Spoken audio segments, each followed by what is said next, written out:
Well, you really did it this time, didn't you?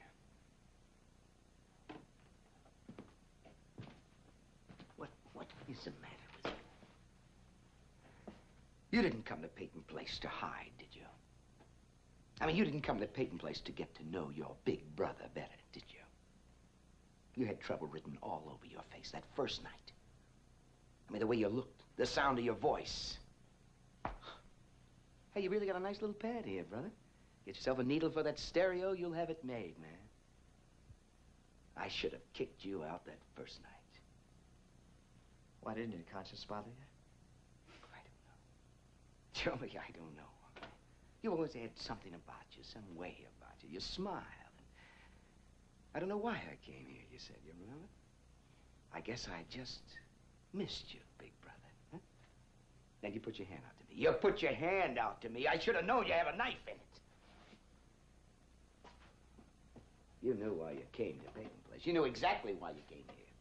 You came here to make me pay for all the months and the years that you lived with Lisa. All those years I rejected you. All right, maybe I rejected you.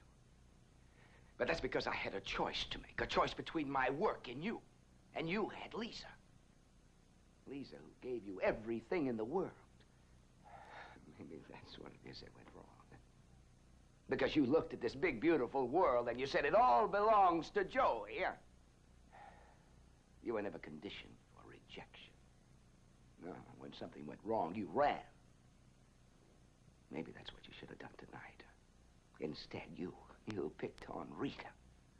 Like an animal. A greedy, sick animal. Look, what do you know about me?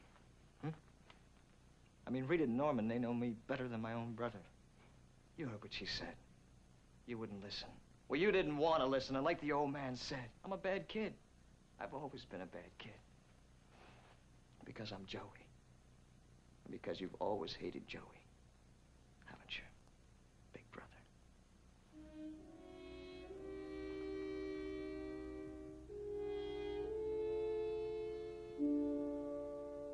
You wait for me at the house.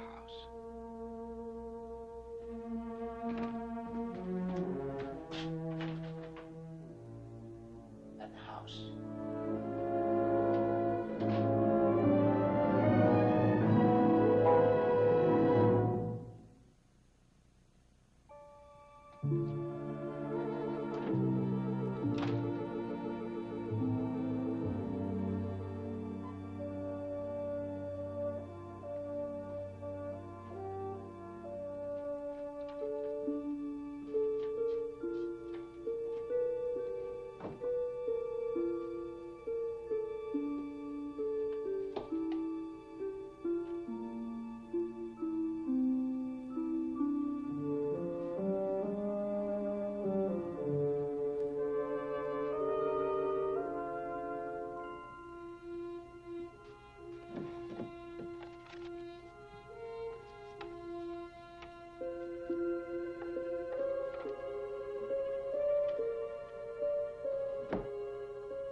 Joe, it's kind of late, isn't it?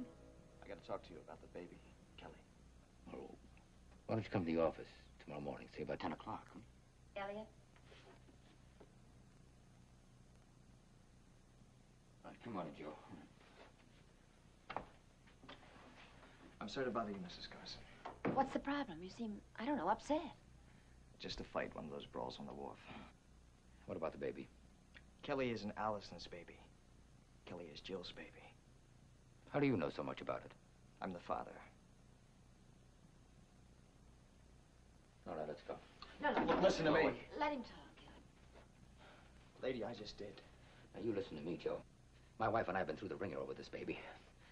Now, we have made sure, absolutely sure of everything before we allowed ourselves to accept the fact that Kelly is actually Allison's baby. And it is a fact, Joe. She is Allison's baby. Look, I'm just trying to There's tell a you... birth certificate. There's a letter from the hospital. And all that information Jill gave us checks out. Now, I don't know what you're trying to prove or what kind of a sick game you're playing, but we're not interested. Do you understand that? Now get out of here. Is that all you can say is get out? Don't you understand that Mike's been lying to you about the baby? The great Dr. Rossi's been lying through his teeth. Can you and your wife handle that? Look, listen to me. I don't want the kid. I'm not trying to take the kid from you. I just want you to know the truth. That's very touching, Joe. But why? Why now? I mean, you've had plenty of time to speak up before. Why didn't you? I thought he told you. Who, Mike? Yeah. He never said a word. I told him the whole story. I can prove everything. Jill used to be my girl in New York. Lots of people can vouch for that, including my sister Lisa. When Jill left New York, she was pregnant. And just about the time when our baby was to be born, Kelly was born. Look, Kelly's Allison's baby, our daughter's. We have it in black and white on the birth certificate. Oh, come on, Mrs. Carson. Jill used your daughter's name. I mean, you can figure that out. That's ridiculous. Mike used to talk a lot about his friends here. His friends. I mean, Jill heard everything about Allison. Every time I would take Jill over to the house, she would pump Lisa for the latest on Allison. And when she found out that Allison had run away and disappeared, she cried and acted like Allison was one of her relatives or something. Soon after Allison disappeared, Jill disappeared. Lisa figured that she was pregnant. We never talked about it, but she knew. I mean, maybe you believe her. Once you talk to her, I'll pay for the call. You really expect us to accept that? What's true? Why would Jill invent a story about meeting Allison on a cross-country bus and all those details she made up? And if she never met her, how would she know what she looked like? Connie, what's the point of bringing all that up? Well, why would Jill go to all that trouble to give her own baby away? Jill thinks I'm some kind of monster. I guess she hates me enough to permanently keep me away from the kid. I hurt her once, and now she wants to hurt me. She's afraid of me and hates me. I don't blame her. Lisa had a copy of this. She got it from Mike. She showed it to Jill lots of times. It's Allison, all right. With Michael. I remember I took it for him. Look at the date on the back of the picture. That's just before Allison disappeared. Lisa asked for a picture. I mean, I think Jill put her up to it. Anyway, Mike gave Lisa the picture when he was back in New York last year. That's very interesting, Joe. Thank you very much. Now, goodbye. You don't seem to I understand. said goodbye. Okay. Okay, I'm going. But you know, you two are quite a pair. I mean, Mike's really got you snowed. I tell you that he knows everything about the baby, and all you do is look off into space. I tell you that the great Dr. Rossi decided to punish his punk kid brother by letting his good old friends, the Carsons, take the punk's illegitimate child. But you two scared and frightened, aren't you? I mean, aren't you happy that the great Dr. Rossi decided to punish me by making fools out of you?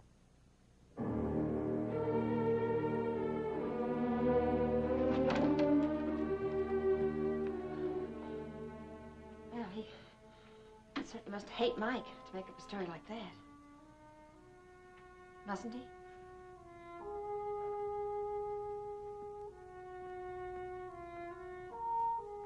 Don't go looking for Mike tonight. Please, let's sleep on it. Maybe we'll wake up tomorrow and think more about Honey, it. I couldn't sleep tonight without talking to Mike. Neither could you.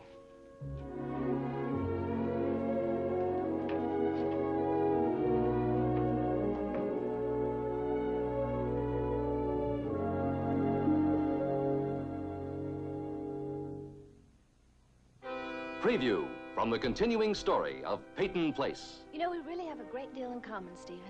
But not the sort of thing that makes for the kind of friendship you seem to be suggesting. I'm not available for making husbands jealous. Stay away from me. Stay away from Connie. From both of us. You're a fake, Mike. I want to see my baby. She's not your baby. You disowned her the day she was born.